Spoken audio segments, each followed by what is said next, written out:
Left of the box.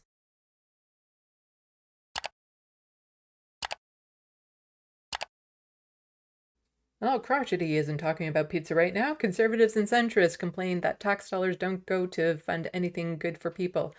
And when it actually happens, they whine about their tax dollars being spent. Arg. Yeah. Like, I'm one of the people. I wouldn't mind spending more in taxes if it meant they actually did what they were supposed to do. If we actually had full health care and all that sort of stuff.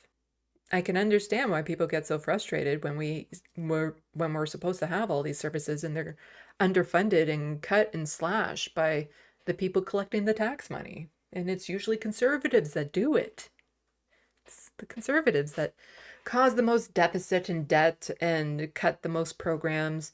Liberals, they have their wins here and there. They play the game, I think, a little bit better when they know they do have to give out carrots every now and then to people to make them happy.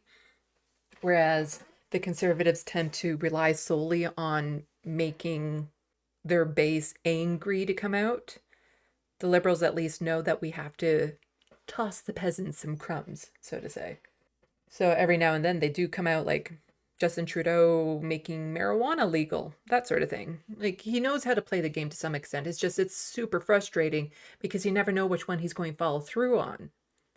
And he's made a lot of promises, and a lot of them he has no intention of fulfilling. And the one that gets me the most is the disability benefit, because you had CERB, which was the Canadian Emergency Relief Benefit during COVID. That took just a few weeks to get enacted. And that was $2,000 a month for people.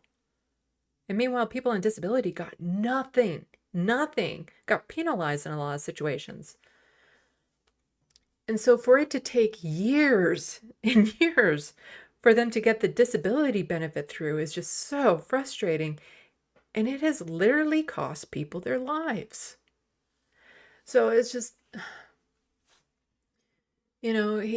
Justin Trudeau is good on queer issues, horrendous on Indigenous issues, just absolutely horrendous on that.